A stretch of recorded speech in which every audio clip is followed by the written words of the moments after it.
د امیر المؤمنین حفظه الله د حکم پر اساس د رئیسة الوزراء اداري مرستیال مولوي عبدالسلام حنفي له لوري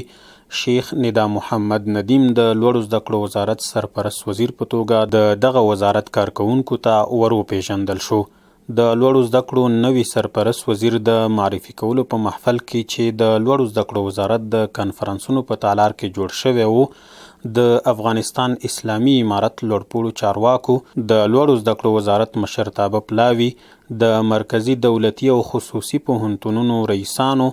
استادانو، علماء کرامو او یو شمیر مجاهدینو ګډون کړی و. په پیل کې د رئیسة الوزراء اداري مرستیال مولوي عبدالسلام حنفي شیخ ندا محمد ندیم ته د لوړو زده کړو سرپرست وزیر په توګه د ګمارل کېدو له امله مبارکي وویله. د افغانستان اسلامي امارت په چوکاټ کې پر دندو ګمارنه او ترې ګوښه کېدل یو مهم اصل وباله او د لوړو زده کړو په خواني سرپرست وزیر شیخ عبدالباقي حقانی له کړنو د مننې ترڅنګ د دغه وزارت نوي سرپرست وزیر ته په کارونو کې د بریا هیله وکړه. نوموړي په هیواد کې د تحصیلي سکتور ارزښت په اشارې سره وویل له علم پرته هیڅ هیواد کامله خپلواکي نشي ترلاسه کولی او نشي کولی چې د خپل ملت لپاره د پرمختګ زمینه برابره کړي.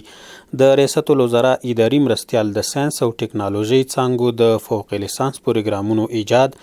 له خصوصي تحصیلي سکتور څخه ملاتړ او د تحصیلي نصاب بیاکتنه هغه پروګرامونه وبلل چې د افغانستان اسلامي امارت به ډیر تمرکز پرې وکړي. وروسته د لوړو زده کړو نوي سرپرست وزیر شیخ ندا محمد ندیم پر ده باندې د افغانستان د اسلامي امارت د مشرتابه له لوري د باور په اړه خبرې وکړي او ویل زه به د افغانستان اسلامي امارت د مشرتابه باور ته په کتو په خپل ټول توان او طاقت د دغه وزارت د پرسونل په همکارۍ سره د هیواد د بچیانو خدمت وکړم. نوموړي په دغه وزارت کې ترسره شوي فعالیتونه او پروګرامونه وستایل او ویل چې دغه پروګرامونو ته به دوام ورکوي. ښاغلي ندیم د لوړو زده کړو وزارت له ټولو کارکوونکو څخه وغوښتل چې له اسلامي او ملي ارزښتونو سره سم په پوره صداقت او اخلاص سره د خپلو خلکو خدمت وکړي. وروسته د لوړو زده کړو وزارت پخواني سرپرست وزیر شیخ عبدالباقي حقانی خپلو یو لړ فعالیتونو او لاسته راوړنو ته په اشارې سره وویل چې د حاکمیت ثبات او دوام د هیواد د تحصیلي نظام په پرمختګ کې دی. همدارنګه د لوړو زده کړو وزارت نوي مشرتابه ته په کارونو کې د بریا د هیلې ترڅنګ ژمنه وکړه چې له دغه وزارت سره به خپلو همکاریو ته دوام ورکوي.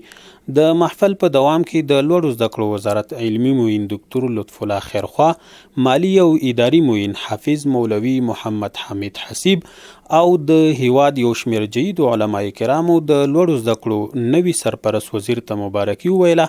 او د تحصیلي نظام د ارزښت، په اسلامي حکومت کې کار کولو، په مهمو څوکیو د مسلکي کسانو د ګمارنې او نورو اړوندو موضوعاتو خبرې وکړي. محفل د لوړو زده کړو وزارت پخواني سرپرست وزیر شیخ عبدالباقي حقانی ته د دغه وزارت د پرسونل له لوري